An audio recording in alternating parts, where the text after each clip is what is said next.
is it? Are you back for some chit-chat? No, I refuse. Oh, and don't try to threaten me. You're not in a place to bargain, remember? You don't want to disappoint me so soon, Rover.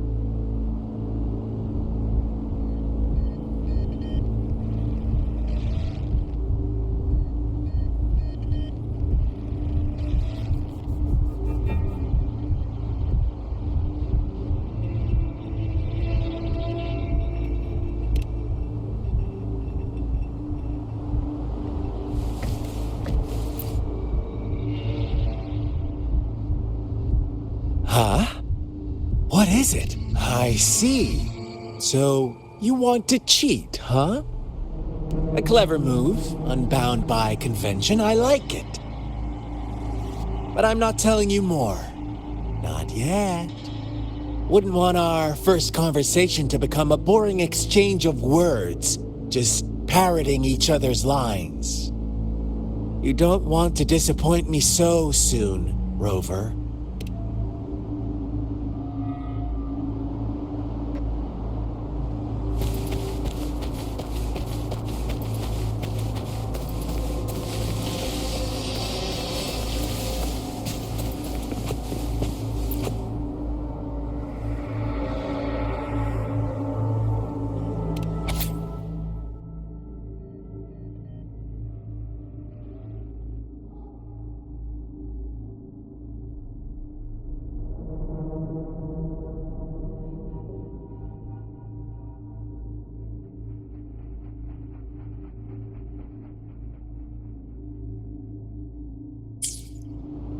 Our story begins here. Once upon a time, in a peaceful village, lived a flock of carefree lambs. In the day, they toiled for food, and when evening fell, they sought refuge from the looming threat of wolves.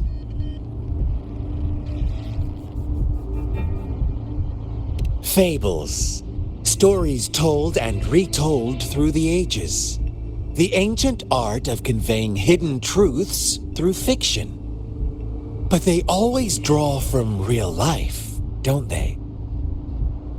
The same story gets told by many, and each person brings their own spin, their own focus. Whatever you learn from it is just one of countless different interpretations.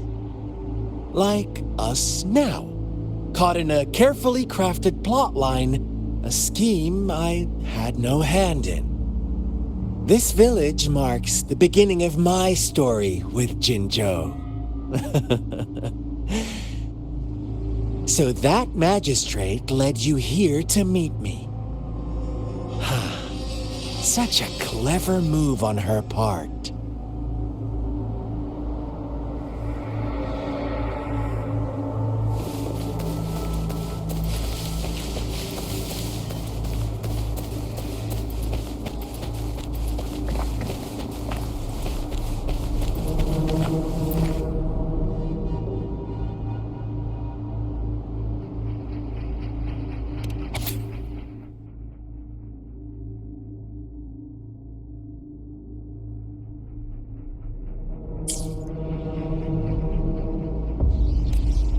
One day, a shepherd visited the village.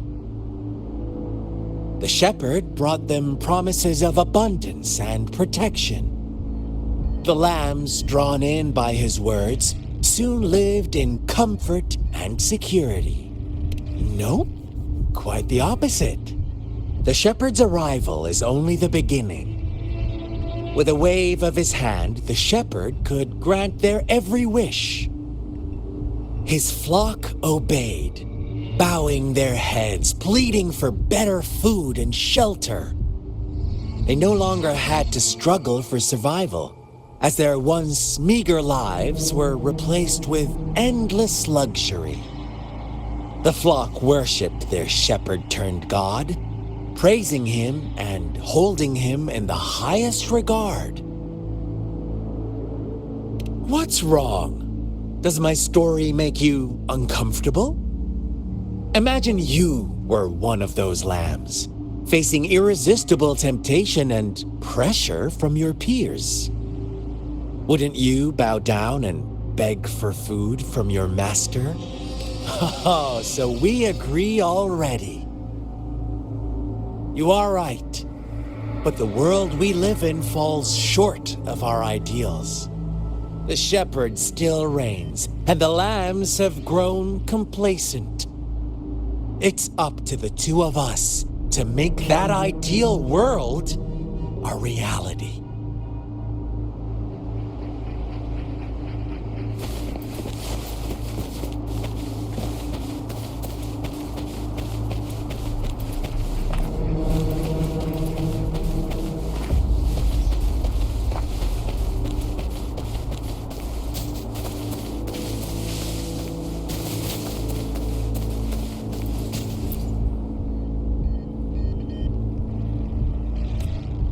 The lambs reveled in endless bonfire parties, celebrating their new god every night, except the one little black lamb. As each night passed, it was the only one to notice how its flock was dwindling away. Rover, do you think someone would give you what you want without taking anything from you?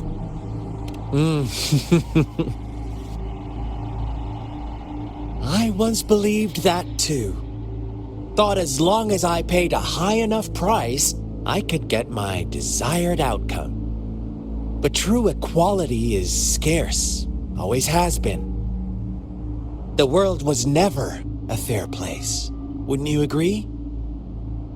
To receive equal retribution, one must give more and more and more.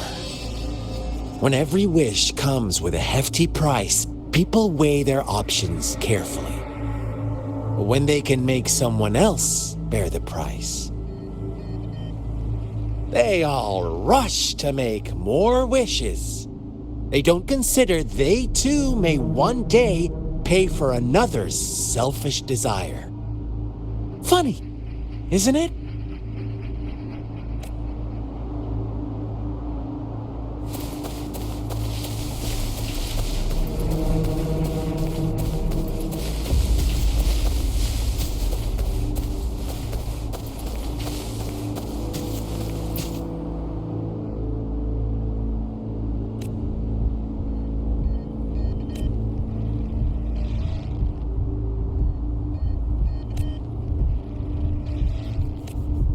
Later, the shepherd openly blamed the black lamb for the flock's decline. On the next day, the white lambs welcomed the rising sun as usual, but the black lamb was nowhere to be found.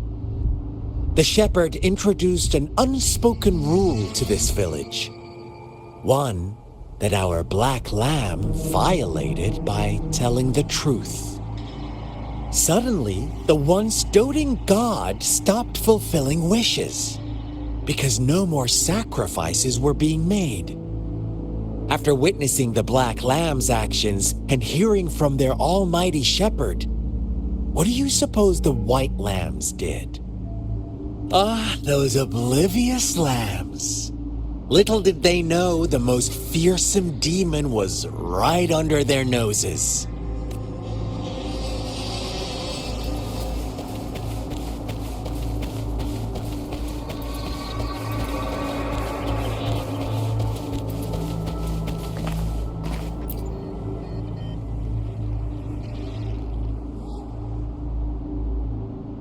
Well done. You didn't let any details slip. Now, I wonder, what is your takeaway from this story? Answer me and I'll reveal the truth of what happened. Who was the real culprit behind the diminishing number of lambs? Oh, so you're siding with the white lambs, blaming it all on the one who challenged the status quo. But In another version of this story, the Black Lamb got to unleash its vengeful wrath upon the flock and the shepherd, eventually becoming the new rule maker. Is that the kind of ending you were hoping to hear? Now, my second question. What price did the lambs pay for their wishes? Of course, as always, life was the most valuable thing they had to offer. Here's my final question. What happened to the Black Lamb? Don't rush, Rover. Take your time. What is the truth you've uncovered?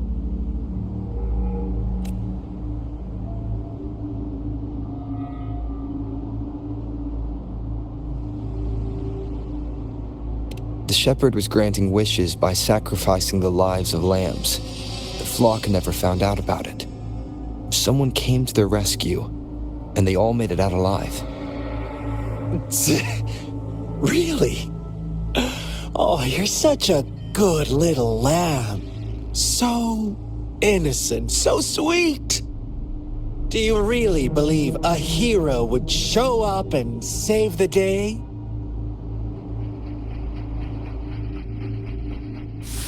Little lambs cowered and huddled in their village, terrified of the relentless wolf packs. Until a shepherd arrived, bearing the gift of wishes and providing shelter and sustenance.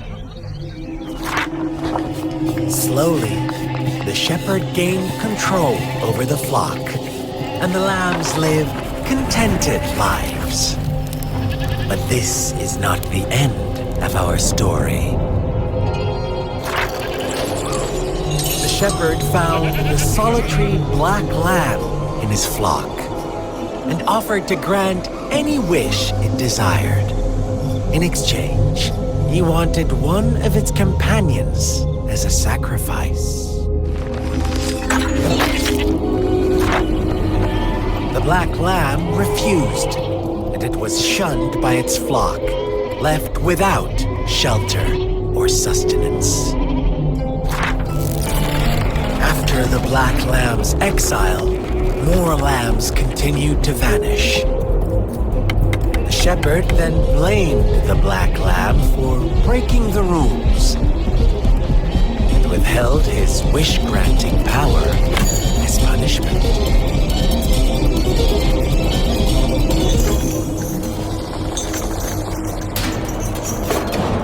From the very beginning, the lambs knew the risk of making wishes. They too could become sacrifices for those of others. But they always believed it wouldn't be them.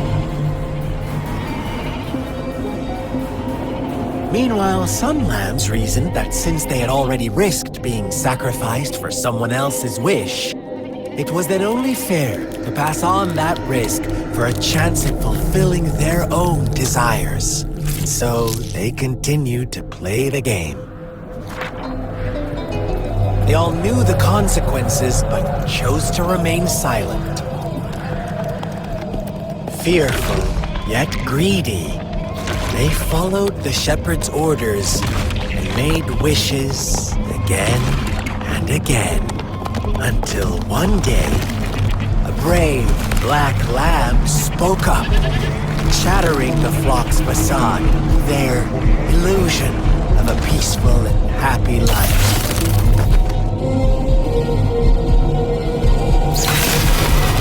The black lamb got in their way, and that of the shepherd's greedy pursuit, sparking hatred in their hearts. Suddenly, they could no longer ignore the blood and ashes of past sacrifices littering the ground.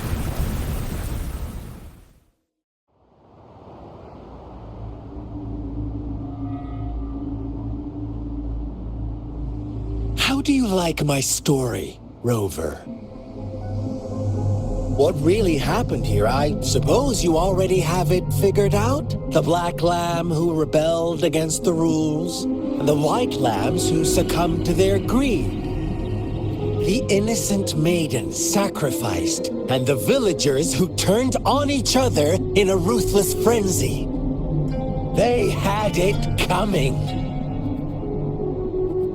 All the shepherd had to do was execute the rebel. That's how he kept the flock in check and maintained the status quo. Fun answer, but no. Not even close. I was never the shepherd. Never will be. You and I, we are the Black Lamb. The one who breaks the rules.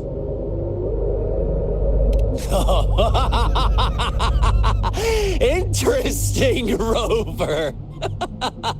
I'm liking you more and more. Well then, let's see if this Black Lamb is going to end up like you say.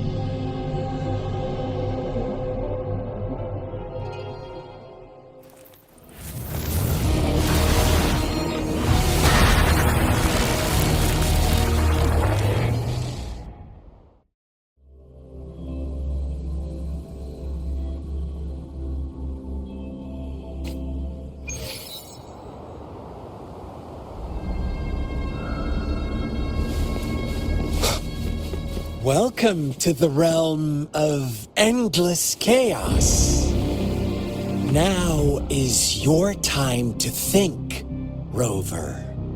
What is the right path to take?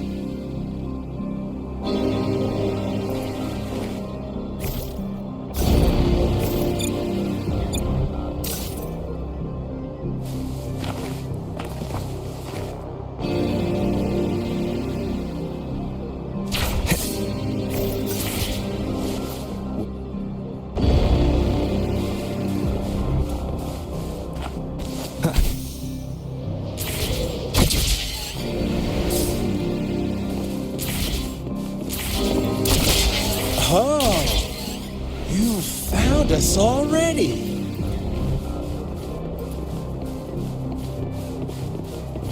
Shake and shiver, blink an eye. A flock of lambs comes passing by.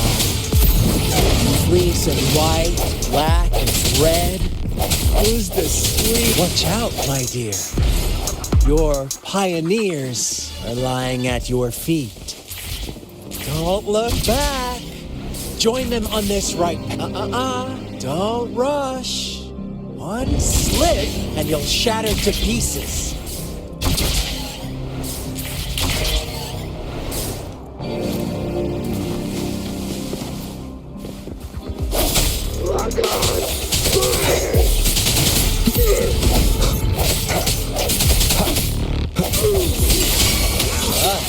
Speed. Such brutality.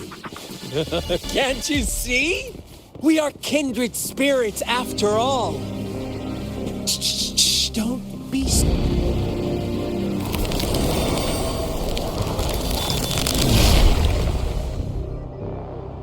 Tell me, do you want to be the rule-setting shepherd or the rule-breaking Black Lamb?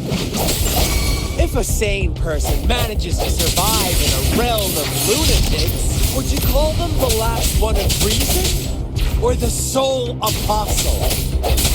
Think about it!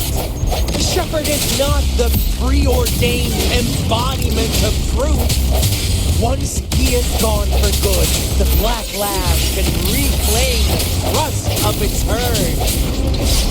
And eventually, there will be none left to be victims or oppressors!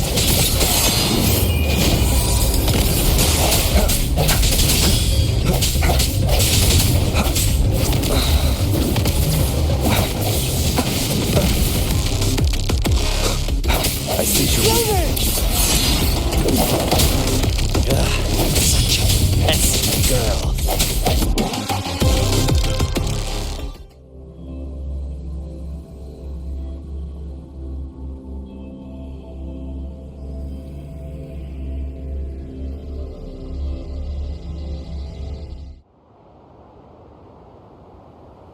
Rover?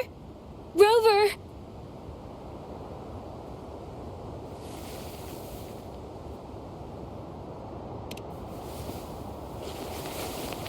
I shattered Scar's illusion. That should have injured him. Oh, should I thank you for showing me mercy?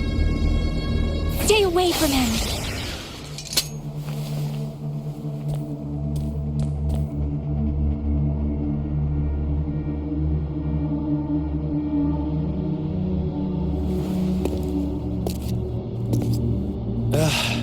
Didn't you promise to leave me some alone time with Rover? With one condition. I do hope you haven't let that slip from your mind. Don't let your improvisation trouble others. Look at you, rushing in to protect your precious, perfect movement. No worries. I know all the do's and don'ts. I don't need you to tell me what to do. Rover, it seems our happy little date must come to an end. But don't forget my sincere reminders. Let me know what you choose. An unexpected gift? An honest and open exchange? Or a highly risky gamble? The choice is yours. I know how smart you are. You won't make a hasty decision. We'll meet again in the not-too-distant future. They're gone. Should we go after them?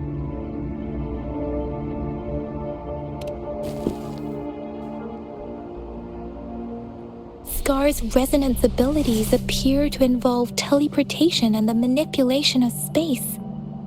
He trapped me in confinement, and I could only sense that it wasn't far from here. It took me some time to break that barrier. Sorry, Rover. If only I could have reached you sooner.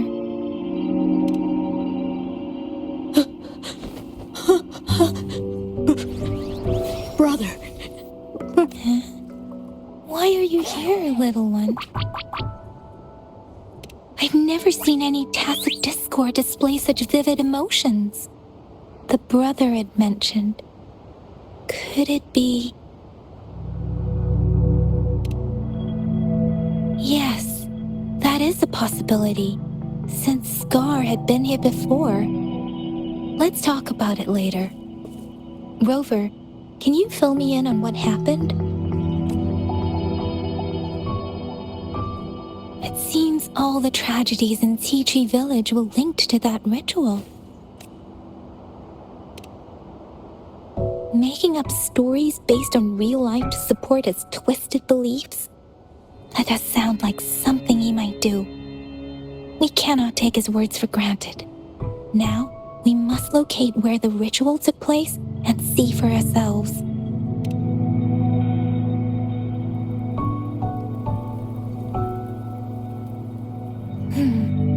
What's the matter? Two distinct frequencies of tacit discords. I see. I can feel it in the streams. Over there. Follow me. In the south.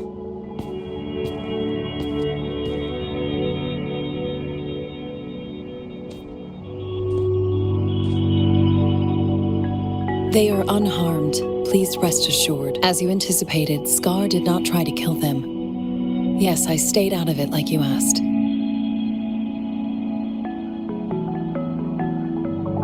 Is everything all right on your end? Please be sure to stay safe, my lady.